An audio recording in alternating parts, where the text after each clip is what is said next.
On August 7, 1942, the sun had just risen over the horizon of Guadalcanal, but the air carried no peace, only the smell of smoke, salt from the sea, and the strange scent of extreme tension. Japanese soldiers, withdrawn from nearby islands, were preparing a counterattack against positions the U.S. Marines had just seized. What they did not expect was a weapon that would radically change how close-quarters combat was perceived: the 12-gauge shotgun, once regarded as nothing more than a bird-hunting tool, now appearing in the hands of American troops. A U.S. officer noted in his diary that day, "At first light we heard pum-pum in the undergrowth. The rounds were unlike rifles or submachine guns. They exploded like a storm, blowing apart any intruders. None of us imagined a hunting gun could inflict such damage." This little-noted detail in official combat records suggests the shotgun's destructive power in tropical jungle surprised the Japanese completely.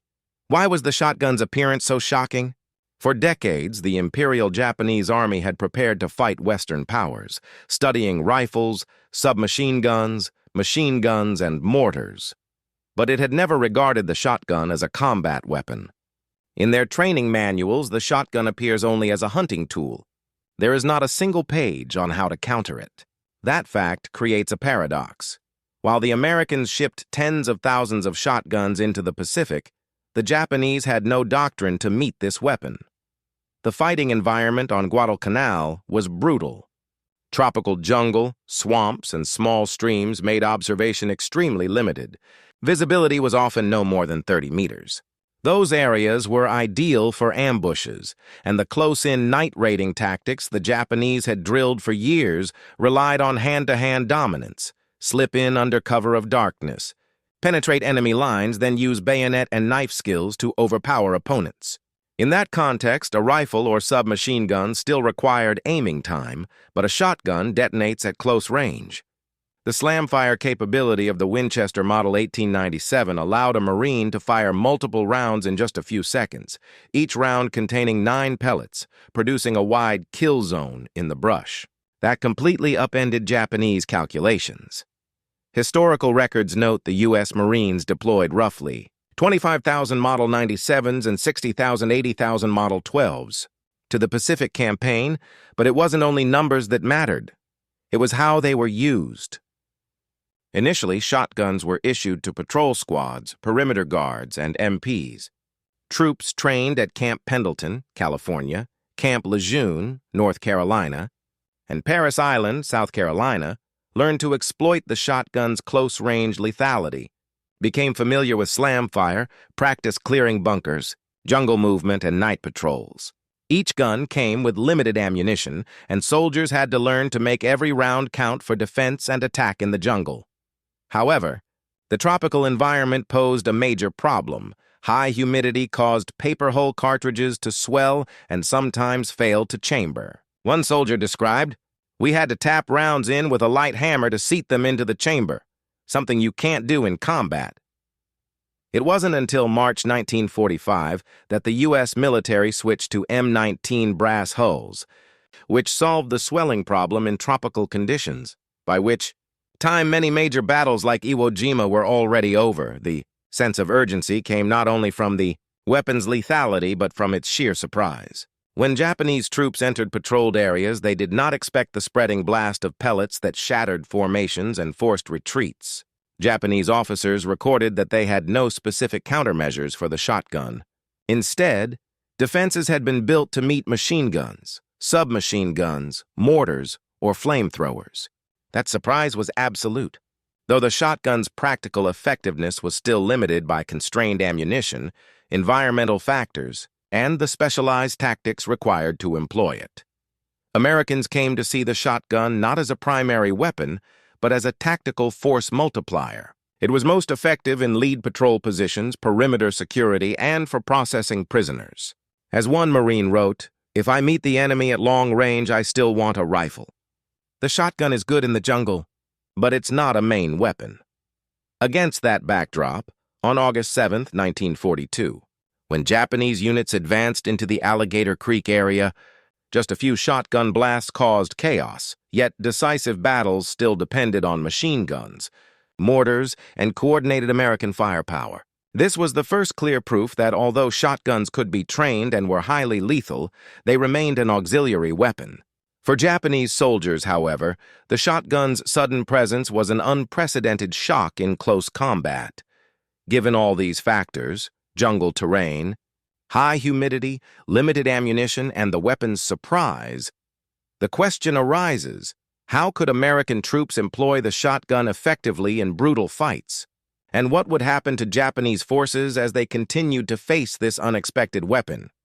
They went ashore like an army born to win, landing craft carrying firepower, supplies, and a conviction that industry and production could crush any resistance.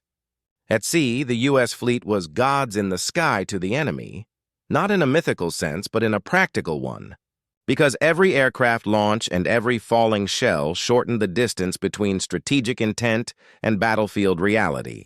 On land, Marine formations entered the tropical brush carrying a weapons suite tested in American workshops.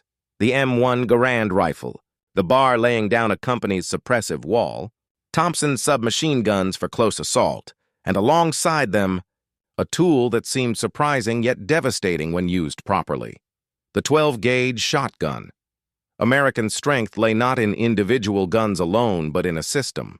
Ammunition depots, repair shops, supply ships, and factories operated like a lifeline, turning steel, powder, and parts into ready firepower. The United States manufactured at scale, figures show. Winchester turned out roughly 25,000 Model 1897s and 60,000, 80,000 Model 1912s, under military contracts, with thousands more from Remington, Stevens, and Ithaca. On paper, those numbers were enough to make any adversary wary. A fleet of shotguns could be allocated to patrol units, MPs, vanguard elements, and selected companies. That production abundance reflected America's industrial advantage, one Japan could not easily duplicate in the short run. In the machinery of war, the shotgun possessed a particular appeal. Picture this: a trooper standing in the undergrowth, finger on the trigger, operating the pump with a rhythm like a metronome. Each pump releases a rain of pellets, 9 pellets in a 0.0 buckshot load, creating a lethal cone at short range.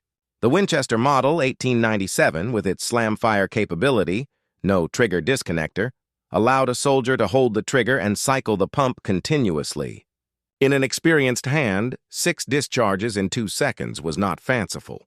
That image strikes the enemy imagination like a violent miracle. At a few meters distance, a shotgun turns any brush into a death net, leaving targets with almost no chance of survival.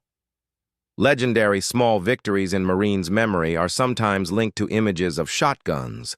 On night patrol, when a lead element is hit, the pum-pum of a shotgun throws an attacking squad into panic. When a raiding party breaches a wire line, a handful of buckshot can shatter their formation. Proud accounts remain. The shotgun did its work like a grinder, a veteran might say. When the night was thick and the brush closed in, it gave us a sense of security that rifles couldn't. That pride was not empty bravado, but an acknowledgement of a weapon that could decide fate in an extremely close instant.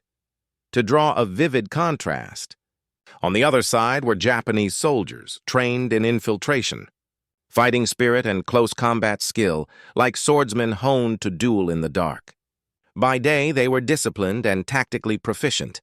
By night, they practiced infiltration, using knives, clubs, and rifles at a few meters range to break lines. But faced with the shotgun's spread and area effect at close range, those knife fighters encountered a paradox. Personal skill and courage could not protect against a wide lethality cone emanating from a single muzzle. In the moment of approach, the disparity was clear. The opponent was a steel storm. Not a mythical storm, but one produced by supply chains and technology. Rapid successive fire, readily usable ammunition, when dry, and simple training for predefined tasks. The U.S. training apparatus reinforced that perception. From Camp Pendleton to Camp Lejeune and Paris Island, shotgun courses taught concrete skills: rapid deployment, bunker clearing, night point defense, and prisoner handling. Troops practiced stances, pumping technique and coordination with an escort. The shotgun became not just a personal reaper, but part of the squad. The U.S. Table of Organization E-100, effective 1943, authorized 306 shotguns per Marine division, a figure large enough to indicate an official role, not merely a novelty. That formal equipping helped cement the belief. The shotgun was viewed as an element of the combat toolkit, a protective layer for a squad's vulnerabilities in the jungle. Eyewitness testimony further hardened the impression. Troops described the shotgun as a wonder where visibility was restricted, such as Alligator Creek or forest trails. These moments were not enough to make the shotgun the decisive weapon of an entire campaign, but they were vivid enough to burn it into personal memories. A quiet night suddenly erupting into chaos. The pump followed by screams, a raiding party dissolving. Those were small victories, moments of survival.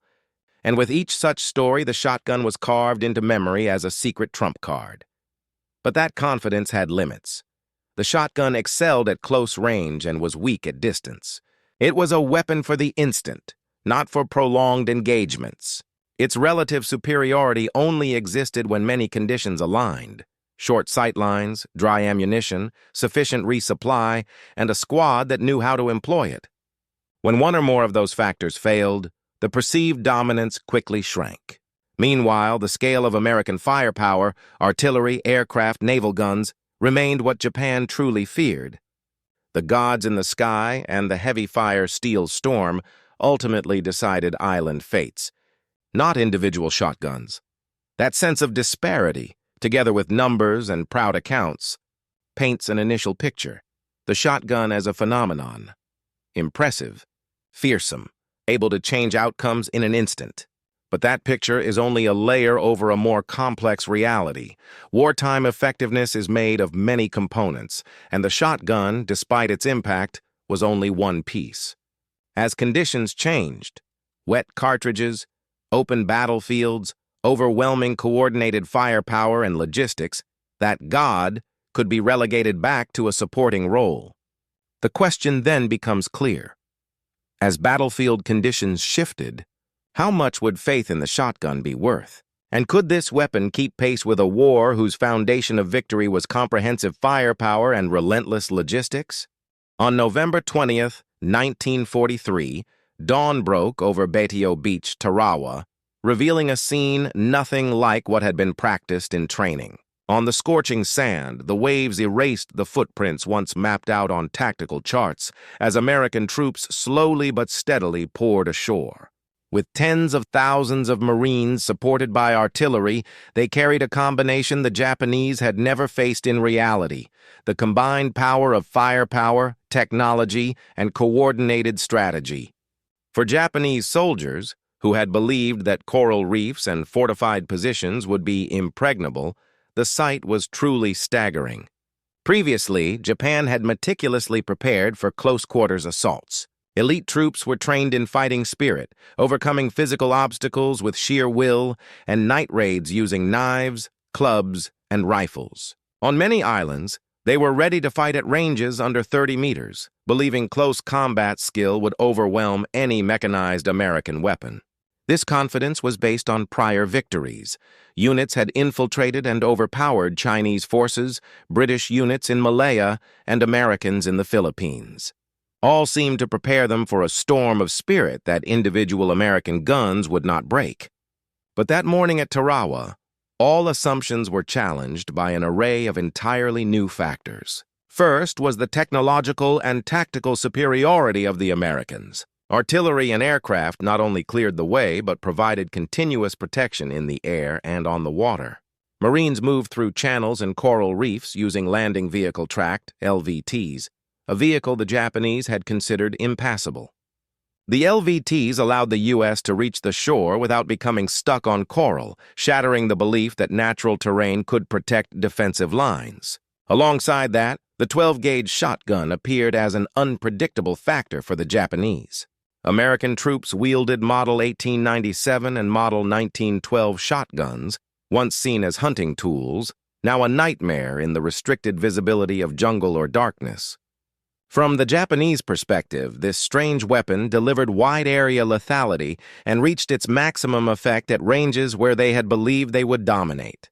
Each shot inflicted casualties while disrupting the rhythm of combat. "We couldn't advance as planned," a Japanese soldier later recalled. "Everything became chaotic under the widespread fire, and we had no time to react." But the surprise wasn't limited to shotguns. Americans deployed M1 Garands, Bars, Thompson submachine guns, and M19-917 Browning water-cooled machine guns, combined with 37mm canister-firing artillery, all forming a continuous web of fire. For the Japanese, this tested every skill and belief. Night attacks, close engagement, and personal combat expertise no longer ensured survival. Mechanized power and coordinated multi-directional attacks stunned them. Nighttime close combat tactics suddenly lost effectiveness. Previously safe distances became deadly. The situation grew more intense as shotgun ammunition faced humidity challenges, something the Americans had not fully solved. Paper .00 buckshot shells became damp, making loading difficult, yet this limitation increased pressure. Soldiers had to use each round with extreme precision and coordination to maintain effectiveness. The combination of weapons, mechanized support, and synchronized tactics turned the battle into a test of survival. Could Japanese close combat skill and night fighting experience withstand this new flood of firepower? On the ground, surprise and confusion spread quickly. The first Japanese troops reaching the beach were blown apart by artillery and continuous gunfire. Night raiding parties, prepared for close combat, now faced widespread shotgun and machine gun fire. A familiar scenario became a disaster. Warriors who had once counted on closing with the enemy now confronted technological and firepower barriers. The difference between the sides was no longer spirit or close combat skill, but technology, coordination, and production strength. In that moment, the urgency is clear. The Japanese faced not only a new weapon, but the entire system of modern American warfare. From the sky, from artillery to the ground, from shotguns to LVTs, each element acted simultaneously, neutralizing all traditional advantages. A raiding party, trained to prevail in tight, dark situations, was placed into a lethal maze where every step could be death. Faith in spirit over matter, the foundation of Japanese strategy, was tested to the utmost. Tense moments, as squads approached defensive lines, confronted them with shotgun blasts cutting through brush, bars firing continuously, and artillery slicing across the battlefield. The difference was evident. The Americans did not only prevail in individual close engagements, but in the deployment of coordinated firepower, production, and overall tactics. The Japanese, with all their skill and spirit, felt the gap between strategic concept and battlefield reality widen unbearably. Then, in brief but intense moments, each shotgun blast, each combined fire strike, and every LVT advance reshaped the concept of safety in the minds of Japanese soldiers.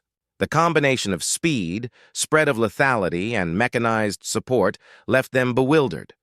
All their old tactics suddenly seemed obsolete. Years of drilled warning signals and combat reflexes were challenged by a force previously unseen in training manuals. The drama heightened as fighting moved into tighter areas, jungle, channels, and narrow beaches. Here, the shotgun reached peak effectiveness, though still insufficient to dominate the entire battlefield. Artillery and aircraft coordinated, LVTs approached the shore, and marine formations moved with precise rhythm. Japan could only respond by clustering, hiding, and hoping to survive, with no strategic counter to face directly. Confusion, shock, and helplessness spread across the defensive line. Amid the chaos, a question was stark. Could close combat skills, fighting spirit over matter, and tactical pride withstand a force both technologically superior, tactically synchronized, and overwhelmingly produced like the Americans? Could the shotgun, with its devastating but limited close-range power, make a difference?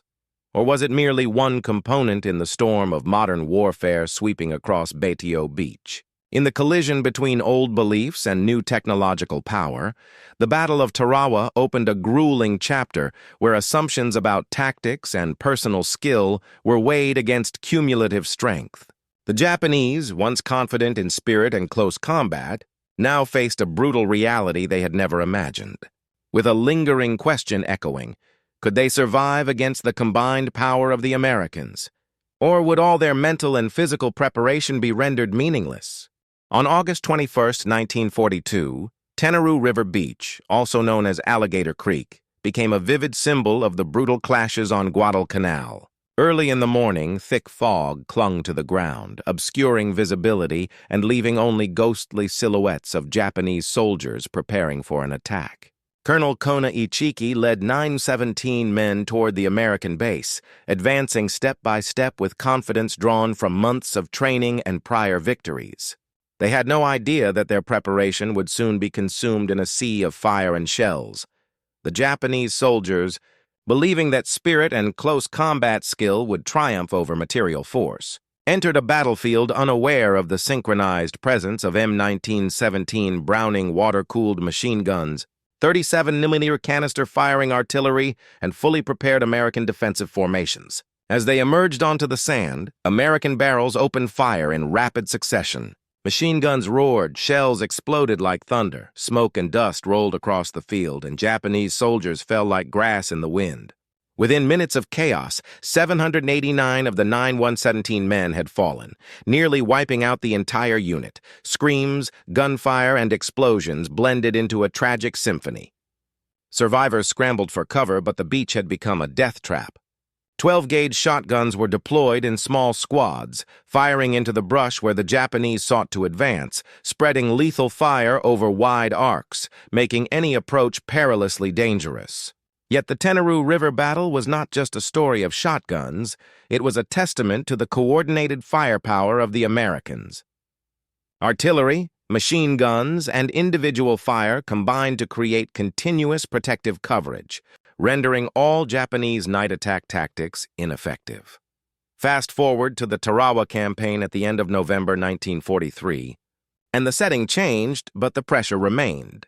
Marines landed from LVTs onto Betio Beach under dense Japanese defensive fire. Each wave of American assault collided with defensive trenches, revealing a stark contrast in equipment and tactics. From above, U.S. artillery rained down on the sand, while Marines fired bars and M1 Garands. Wire fences, bunkers, and once thought impregnable fortifications crumbled under precise fire, spreading like an unstoppable steel storm. Chaos reached its peak. Japanese soldiers, accustomed to close combat and night assaults, now faced grenade flashes, artillery blasts, and the wide-area lethality of shotguns. They ran across mine-laden beaches, dived into collapsing shelters, helplessly watching comrades fall step by step. One Japanese soldier later wrote in his diary, "We stepped onto the beach as if entering hell. Nowhere was safe. No tactic could save us." At Iwo Jima in February 1945, a different setting but the same spirit of chaos emerged. American troops advanced toward Mount Suribachi, where Japanese defensive teams had dug tunnels, constructed bunkers, and positioned gun emplacements aimed at the beaches. Shotguns appeared in small squads to control narrow points, but in reality, flamethrower teams and M22 flamethrower tanks were the primary forces destroying fortifications. Japanese soldiers tried to hold their ground, firing from caves and limestone positions, but overwhelming American fire from the heights rendered counterattacks futile. Tragedy peaked with 26,000 U.S. casualties recorded for the campaign, yet official reports rarely credited the decisive impact of shotguns. From the battlefield perspective, some small U.S. squads could eliminate isolated Japanese groups with shotguns in the jungle, but the overall battle was determined by artillery, machine guns, flamethrowers, and coordinated combined arms. In the Philippine campaigns, particularly Manila, shotguns were theoretically ideal for urban combat, but proved limited in practice.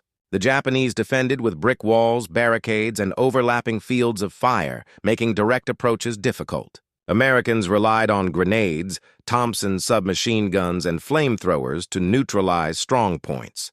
Shotguns were still used, but only in narrow situations when the enemy was surprised, not as decisive tools. Okinawa, from April to June 1945, was the final proof of the irreversible failure of Japanese close combat tactics. The 32nd Army shifted from banzai charges to strategic defense within tunnel systems and the Shuri defensive line. Marines advanced using combined tank infantry tactics supported by distant flamethrowers and artillery. Shotguns appeared only in the final stages, clearing small bunkers and pillboxes. The reality was clear. Shotguns could not alter the course of battle. They merely supported auxiliary tasks without deciding outcomes. These battles illustrate a hard truth. Although the Japanese were surprised by new weapons, American technological preparation and synchronized firepower exceeded the reach of traditional close combat responses. Japanese soldiers, despite courage and elite skills, were crushed by overwhelming fire, and each battle, Tarawa, Iwo Jima, Okinawa, emphasized this irreversible defeat. As the sun set over Bedio Beach, corpses and blazing fire filled the battlefield with smoke, and the thunderous rhythms of bars, machine guns, and artillery became the cadence of tragedy. The tragic moments, desperate Japanese troops fleeing, U.S. pilots writing final journal entries before landing, and survivors crawling past fallen comrades, created a suffocating climax, only to collapse under the shock of events turning. The painful reality: Japanese forces lost the capacity for overall counterattack. Defeat was no longer temporary but inevitable. Tarawa, Iwo Jima, and Okinawa demonstrated that overwhelming firepower, synchronized tactics, and modern technology rendered all old beliefs about close combat obsolete. Early small victories of the Japanese were reduced to bitter memories in history, signaling that the strategic balance had completely shifted and could not be reversed. Amid the chaos, the sounds of gunfire, the smell of gunpowder, and burning silhouettes on sand and rock painted a war both grand and tragic. It was a vivid testament to the power of modern warfare, where individual skill and fighting spirit, no matter how exceptional, could not overcome the cumulative force of technology, tactics, and coordinated firepower. The final scenes of each battle marked the impossibility of restoring old tactics. Japan had failed, and the Pacific War continued to the rhythm of American industrial power and strategic coordination. When the smoke of the Pacific finally settled in 1945, islands that had once seemed impregnable, fortresses lay in ruins, piles of shattered concrete, scorched coral reefs, and remnants of defenses submerged beneath the ocean. From Guadalcanal to Tarawa, from Iwo Jima to Okinawa, each battle etched a vivid lesson. Industrial strength, synchronized firepower, and modern tactics determined fate, not individual spirit or close combat skill. The 12-gauge shotgun, a symbol of surprise and close-range lethality, while widely issued and rigorously trained by the U.S. military, in practice played only a supporting role. Paper cartridges, affected by tropical humidity, severely limited the weapon's effectiveness, making it truly impactful only in narrow situations, guarding forest edges, patrolling, or controlling prisoners. When Japanese troops encountered them, they were surprised, but not felled by shotguns. They were defeated by layers of overwhelming fire. Coordinated artillery, machine guns, flamethrowers, and overall American tactical integration. From a strategic perspective, the shotgun illustrates a key reality. A weapon, no matter how potent, achieves effectiveness only when integrated with tactics, logistics, and proper training. Marines at Camp Pendleton or Camp Lejeune practiced slam-fire drills, point control, and night operations, but these lessons could not alter outcomes on the Pacific Islands. When warfare became complex, with crossfire, fortified positions, and harsh terrain, theories of surprise weapons or area effect lethality became distant abstractions. Moreover, historical records show that Japanese unpreparedness for the shotgun was not a major tactical failure, but a reflection that the weapon never reached sufficient influence to require a specific countermeasure. Japanese military documents and post-war reports scarcely mention the shotgun as decisive. This underscores a profound truth. In modern warfare, it is not individual weapons that decide outcomes, but coordinated firepower, logistics, and industrial capacity. Looking across the Pacific campaigns, the landings, fierce battles, and courageous soldiers were all part of a larger picture, a war whose tempo, intensity, and structure were dictated by production capacity and integrated coordination. Thousands of shotguns, tens of thousands of rounds, hundreds of guns and artillery pieces were not individual factors but components of a large-scale industrial and tactical mechanism. American Marines and infantry, no matter how skilled, were merely links in this network. The tragic consequences are clear. Thousands of Japanese soldiers fell, many never leaving their bunkers. U.S. forces lost comrades on every beach and in every bunker. These losses demonstrate that human strength, courage, or close combat skill has limits when faced with overwhelming firepower and coordinated tactics. The shotgun, though closely associated with the feel of life-and-death close combat, was only a small part of the larger machinery of war.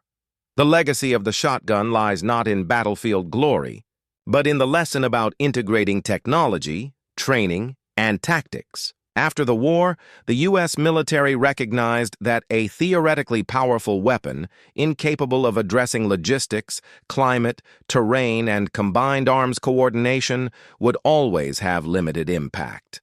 The shotgun became a cultural icon, appearing in films, military lore, and games, but history shows it could not replace overwhelming, coordinated firepower. This reality extended to conflicts after World War II. In the Korean War, shotguns were used only in specialized roles. In the Vietnam War, they were employed for close-quarters combat, tunnel clearing, and jungle patrols, but never as a primary weapon. The common denominator remained. A weapon's effectiveness depends on the entire war-fighting system, not merely its personal lethality. The final lesson is a combination of tactical awareness, battlefield reality, and self-assessment. The U.S. military, with the shotgun, demonstrated the ability to experiment, adapt, and integrate new technology. But ultimate effectiveness relied on industrial output and combined firepower. Japan, once confident in the strength of spirit and close combat skill, ultimately realized that industry, integrated tactics, and coordinated operations determined the fate of a nation on the battlefield. Looking back, the post-war landscapes of Pacific Islands provide vivid testimony. Betio Beach, Mount Suribachi, and the Shuri Line no longer echoed with direct gunfire but bore the marks of industrial might, human courage, and tragic loss. The 12-gauge shotgun, with all its initial promise, became a symbolic image, reminding us that a single weapon cannot win a war without synchronized firepower, tactics, and logistics. In a war of steel, fire, and blood, it was not spirit but industry and tactical coordination that decided fate. When American soldiers set foot on beaches, forests, or volcanic slopes, they carried not just shotguns, but living proof of a nation's integrated strength in the Pacific theater, where every bullet, every gun, and every tactic helped shape history. The shotgun surprised, shocked, and was rigorously trained. But the ultimate lesson remains. In modern warfare, weapons are a single link while victory, survival, and legacy are determined by industry, firepower, and coordinated strategy.